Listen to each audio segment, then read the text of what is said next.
सही बच्चों को नमस्कार। हम बात कर रहे हैं सिंगेज अलजेब्रा की, हम बात कर रहे हैं class 11th R D Sharma की, हम बात कर रहे हैं एनसीईआरटी की, हम बात कर रहे हैं मैथमेटिक्स की, जिसका टॉपिक है परमुटेशन एंड कॉम्बिनेशन। चूँकि आर डी शर्मा में परमुटेशन अलग चैप्टर है इसलिए हम परमुटेशन की बात कर रहे हैं, और सिंगेज में एक ही चैप्टर है इसलिए हम परमुटेशन एंड कॉम्बिनेशन की बात कर रहे हैं कि बात परमुटेशन की कर रहे हैं। देखिए परमुटेशन क्या होता है ये मैं समझा चुका हूँ, हम बात फिर वहाँ पीछे नहीं जाएंगे। आज टॉपिक है कि permutation when all the objects are not distinct, all the objects are not distinct यानी सम ऑब्जेक्ट्स आर सेम। क्या मतलब है? हमने आपसे कहा था कि भाई अगर 3 नंबर हैं ए बी सी और मैं कह रहा हूं कि दो दो नंबर को अरेंज करके नंबर ऑफ परमुटेशन निकालो, इसको क्रमचय कहते हैं। तो आपने कहा था भाई एक तो ए बी हो सकता है और एक बी ए हो सकता है, क्योंकि परमुटेशन कहता है कि ए बी और बी ए दो अलग अलग बातें, कॉम्बिनेशन कहता है कि एक ही बात है, लेकिन कॉम्बिनेशन की हम बात कर नहीं रहे। एक बी सी हो सकता है, एक सी ए हो सकता है, एक ए सी हो सकता है, एक सी बी हो सकता है, एक ए सी और एक सी ए हो सकता है। तो कुल तरीके 6 हो गए। तो तीनों में से अरेंजमेंट आपने किया, तीनों को एक साथ लिया, तो तरीका क्या था? 3p2 factorial 3 upon factorial 3 minus 2 यानी कि 1 यानी कि 3 इंटू 6। ठीक, ये तरीका हो गया। अच्छा, तीनों में से तीनों को अगर अरेंज करना हो, तीनों को अरेंज करना चाहते हैं आप, ठीक है, तो एक बार आप b को बीच में कर दो, a को इधर कर दो, c को इधर कर दो, b को बीच में कर दो, c को इधर कर दो, a को इधर कर दो। दो तरीके हो गए। एक बार a को बीच में कर दो, इधर b करो, इधर c करो, a को बीच में करो, इधर c करो, इधर b करो। एक बार c को बीच में कर दो, a b इधर कर दो, एक बार b a इधर कर दो। कुल तरीके कितने हो गए? 6। यानी तीनों में से तीनों को अगर इंगेज करना चाहते हैं तो कुल तरीके 6 हो गए। लेकिन यहाँ खास बात यह है कि ए बी सी तीनों अलग अलग हैं। लेकिन हमने आपसे कहा कि when the all the objects are not distinct, दोनों डिस्टिंक्ट नहीं, तब क्या होगा? पहले उसको अरेंजमेंट करके बताते हैं, फिर फार्मूला बताते हैं। ठीक है, देखिए क्या लफड़ा है, सावधान। हमने कहा कि सपोज करिए ए बी ये 3 लेटर्स हैं और तीनों लेटर्स को अरेंज करिए। आप कितने तरीके से अरेंज कर सकते हो? ज़रा पहला अरेंजमेंट देखिएगा। वैसे तो 3 लेटर्स हैं, तीनों को अरेंज करने के तरीके फैक्टोरियल 3 होने चाहिए, लेकिन मैं ज़रा अरेंज करता हूँ। मैंने पहले ये ए लिखा, फिर ये वाला ए लिखा, फिर बी लिखा, पहले ये वाला ए लिखा, ये वाला ए बाद में लिखा, फिर बी लिखा। क्या ये 2 तरीके हैं? 2 तरीके हैं। पहले ये वाला ए लिखा, फिर ये वाला ए लिखा, और दोबारा में पहले ये वाला ए लिखा, फिर ये वाला ए लिखा। अगर हम किसी व्यक्ति के सामने ये 2 लेटर रखेंगे, क्या वो 2 तरीके पढ़ेगा? नहीं भैया, वो एक ही तरीका पढ़ेगा। तो यानी कि भाई ये तो गड़बड़ हो गया।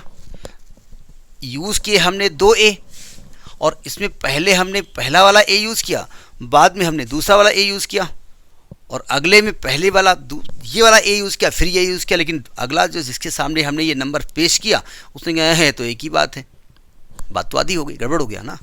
अच्छा, एक तरीका ये होता है कि मैं बी को बीच में कर दूं, ये वाला ए पहले कर दूं और ये वाला ए बाद में कर दूं, या ये वाला ए कर दूं, ये वाला ए कर दूं। कोई फ़र्क पड़ा? नहीं पड़ा। यानी ये ए पहले करो, ये बाद में करो, या पलट दो तो वैल्यू तो सेम रहेगी, तब भी गड़बड़ हो गया। अच्छा, बी को इधर किनारे कर दूं, इधर ए कर दूं, तो भैया तरीके तो 3 ही हुए ना। और आप तो कह रहे हो फैक्टोरियल 3 होने चाहिए, तो हमने कहा भाई होने तो फैक्टोरियल 3 चाहिए, लेकिन गड़बड़ ये हो गया कि ए 2 बार रिपीट हो रहा है, तो हमने कहा फैक्टोरियल 2 से डिवाइड कर दो तो ये 3 हो जाएंगे। तरीका समझाया? एक फॉर्मूला बन गया कि टोटल नंबर ऑफ लेटर्स का लिखो फैक्टोरियल, और जो रिपीट हो रहा है उससे उसको डिवाइड कर दो। तरीका समझाया? एक और एग्जाम्पल लेते हैं, ज़्यादा तरीके से, ज़्यादा हिसाब से समझ में आ जाएगा।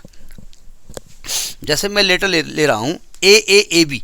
चलिए एक और लेटर ए को एक बार और रिपीट करते हैं, ए बी, और हमने कहा चारों को अरेंज करिए।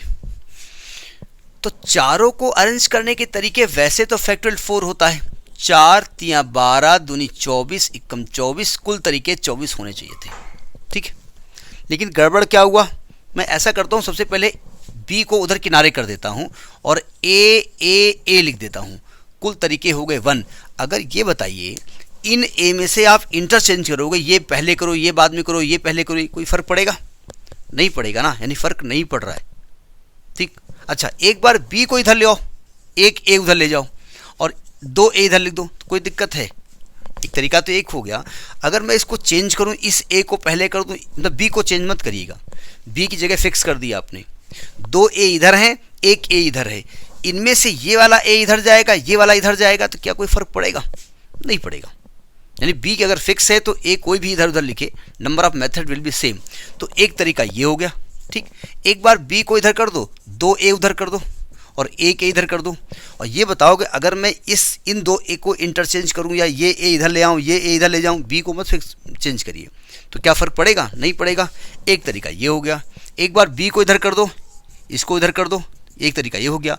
कुल तरीके तो 4 ही हो गए, और आप बता रहे हो फैक्टोरियल 4 होना चाहिए, तो कुल तरीके कितने हो गए? फैक्टोरियल 4 में से ए 3 बार रिपीट हो रहा है, तो फैक्टोरियल 3 से डिवाइड कर दो। समझ में आई बात नहीं आई? तो ये तरीका समझ में आया। अब मैं जरा 4 नंबर लेकर के 2 को अरेंज कर रहा हूँ, 2 को डिस्टर्ब करता हूँ। देखो ध्यान से, एक और फॉर्मूला बना। अभी तो एक ही नंबर रिपीट हो रहा था ना। मान लिया हमने यही एग्जाम्पल लिया, हमने 2 ए ले लिए और 2 बी ले लिए, ठीक, और हम इन्हें अरेंज करना चाहते हैं। हमने क्या किया, दोनों एक नियमतः फैक्टोरियल 4 होना चाहिए। 4 नंबर हैं, चारों को लेकर के अरेंजमेंट बनाना है, तो नंबर ऑफ अरेंजमेंट फैक्टोरियल 4 होने चाहिए थे। ठीक है, लेकिन गड़बड़ क्या है अभी देखते हैं। और ये बी इधर ले लिया, एक ये तरीका हो गया। अब बताओ, अगर मैं इस ए को पहले करूं, इस ए को बाद में करूं, इस बी को पहले करूं, इस बी को बाद में करूं, क्या फ़र्क पड़ेगा? कोई फ़र्क नहीं पड़ने वाला है, यानी तरीका एक ही रहेगा। चलिए मैं इसको पहले कर देता हूं बी और इसको बाद में कर देता हूं ए। एक तरीका ये हो गया। अब बताइए क्या इसमें भी फ़र्क पड़ेगा? इस ए को पहले, इस ए को बाद में? नहीं फ़र्क पड़ेगा, यानी कोई फ़र्क यहाँ पड़ने वाला नहीं है। ठीक है, अच्छा मैं ऐसा करता हूँ कि एक ए इधर कर देता हूँ, इन 2 बी को साथ ले लेता हूँ और एक ए इधर कर देता हूँ। एक तरीका ये हो गया। अब बताओ, अगर मैं इस ए को पहले करूँ, इस ए को बाद में करूँ, बी को नहीं छेड़ रहा हूँ, तो कोई फ़र्क पड़ेगा? नहीं, एक ही तरीका होगा ना। इन 2 बी को इंटरचेंज करूँ तो कोई फ़र्क पड़ने वाला नहीं है। एक तरीका ये हो गया। ठीक है, और तरीका कुछ दिख रहा है? दोनों बी को एक साथ कर दिया, इस बी को एक साथ कर दिया। ठीक है, इस बार दोनों बी को एक साथ बीच में कर दिया। अब एक बी को इधर कर दो, एक बी को इधर कर दो और 2 ए को इधर कर दो, कोई दिक्कत? अच्छा, अगर मैं इस ए को इंटरचेंज करूँ, बी को इंटरचेंज करूँ, तो कोई फ़र्क नहीं पड़ेगा। एक तरीका ये हो गया। और कोई तरीका आपको दिख रहा है? जी हाँ, एक बार ए लिख दूँ, बी लिख दूँ, एक बार ए लिख दूँ, बी लिख दूँ, ये भी एक तरीका हो सकता है। ठीक है, अगर इस ए बी को इंटरचेंज करोगे तो कोई फ़र्क नहीं पड़ेगा। एक तरीका ये हो गया। एक बार बी लिख दूँ, एक बार ए लिख दूँ, एक बार बी लिख दूँ, एक बार ए लिख दूँ, एक तरीका ये हो गया। कुल कितने हो गए? 1 2 3 4 5 6 तरीके का अरेंजमेंट हमारे सामने है, और होना चाहिए फैक्टोरियल 4। तो हमने कहा फैक्टोरियल 4, ए 2 बार रिपीट हो रहा है, बी 2 बार रिपीट हो रहा है, इससे डिवाइड कर दो। तो कुल में से जो रिपीटिशन हो रहे हैं उनसे आपको डिवाइड करना है। समझ में आई बात नहीं आई?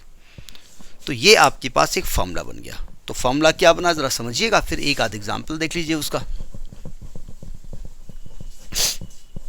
फार्मूला ये बना, अगर टोटल नंबर ऑफ ऑब्जेक्ट्स जो हैं, टोटल नंबर ऑफ ऑब्जेक्ट्स जो हैं वो n है, और p एलाइक है, एक जैसा है, q एलाइक है, एक जैसा है। अब इसी अंग्रेजी क्या बनेगी वो आप बना लीजिएगा, मैं तो समझा रहा हूँ। तो और r एलाइक है, इनमें से एक जैसे हैं। ठीक है, और आपको नंबर ऑफ परमुटेशन निकालना है, नंबर ऑफ परमुटेशन निकालना है। तो फैक्टोरियल इनमें से जो एलाइक है ना उससे डिवाइड कर दो, जितने भी हैं उसे डिवाइड कर दीजिए। ठीक, तो ये नंबर ऑफ परमुटेशन मतलब number of arrangement in arranging the letters n, जहाँ p एक तरीके के हैं, q एक तरीके के हैं, r एक तरीके के हैं। समझ में आई बात नहीं आई? अब ज़रा एक इलस्ट्रेशन एग्जाम्पल है सिंगेज का, उसको डिस्कस कर लेते हैं। इलस्ट्रेशन एक एग्जाम्पल है, इसका इलस्ट्रेशन नंबर है 7.41। मैं पढ़ रहा हूँ, आपकी स्क्रीन पे कोशिश करूँगा वो पिक्चर भी अपलोड कर दूँ। लिखा है कि how many words can be formed by using all the letters of the words banana. जैसे पहला ये कह रहे हैं कि आपको बनाना, BANANA आपको बनाना है, बनाना को बनाना है, कितने लेटर्स बनेंगे। देखो ध्यान से, अगर मैं ऐसे ही बनाना को बनाता रहूं, इस ए को इधर कर दूं, इस ए को चेंज कर दूं, क्या कोई फर्क पड़ेगा? नहीं पड़ेगा। यही लफड़ा हो गया, ए रिपीट हो रहा है। तो टोटल नंबर ऑफ लेटर्स कितने हैं? 1 2 3 4 5 6 लेटर्स हैं। उसमें ए 3 बार रिपीट हो रहा है और एन 2 बार रिपीट हो रहा है। ठीक है, ए 3 बार हो रहा है और ये 2 बार हो रहा है। तो नंबर ऑफ वर्ड्स कितने बनने वाले हैं? नंबर ऑफ वर्ड्स बनने चाहिए थे फैक्टोरियल 6, उसमें से ए फैक्टोरियल 3 इंटू फैक्टोरियल 2 से डिवाइड कर दोगे, जो भी लेटर आएगा उतने वर्ड्स यहाँ बनेंगे। ठीक है, इसकी वैल्यू आ रही है 60 आ रही है।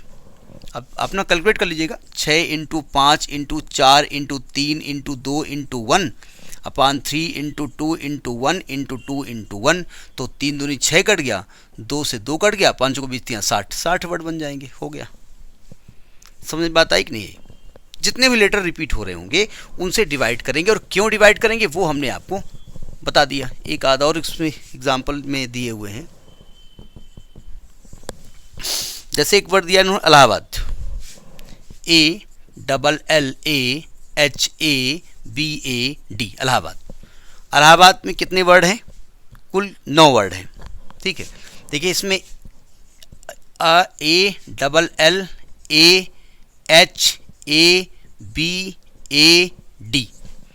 ये एक साल लिख दिया, एल एक साल लिख दिया। ठीक, और सब अलग अलग हैं। ALLAHABAD हमने एक साल लिख दिया। कौन कौन लेटर रिपीट हो रहे हैं? ए हो रहा है। तो टोटल नंबर ऑफ लेटर्स कितने हैं? 1 2 3 4 5 6 7 8 9, 9 लेटर्स हैं। उसमें ए रिपीट हो रहा है 4 बार और एल रिपीट हो रहा है 2 बार। तो टोटल नंबर ऑफ वर्ड्स जो बनेंगे एक्स मान लेते हैं। तो फैक्टोरियल एन को फैक्टोरियल ए मतलब नंबर ऑफ ए, फैक्टोरियल ए मतलब number of A into factorial L से डिवाइड कर दो, यानी फैक्टोरियल 9 को फैक्टोरियल 4 इंटू फैक्टोरियल 2 से डिवाइड कर दो, और ये लेटर बन के आया है 7560। 7560। समझ में आई बात नहीं आई? और 2 वर्ड यहाँ पर हैं, एक वर्ड आपका है इंडिपेंडेंस, एक है असैसिनेशन। इसको अपने आप करिएगा। ठीक है, तो ये आपका परमुटेशन है। जबकि कुछ नंबर्स एलाइक होते हैं, एक जैसे होते हैं, तो कितने तरीके से उसको अरेंज किया जाता है। Next topic in the next video. नमस्कार।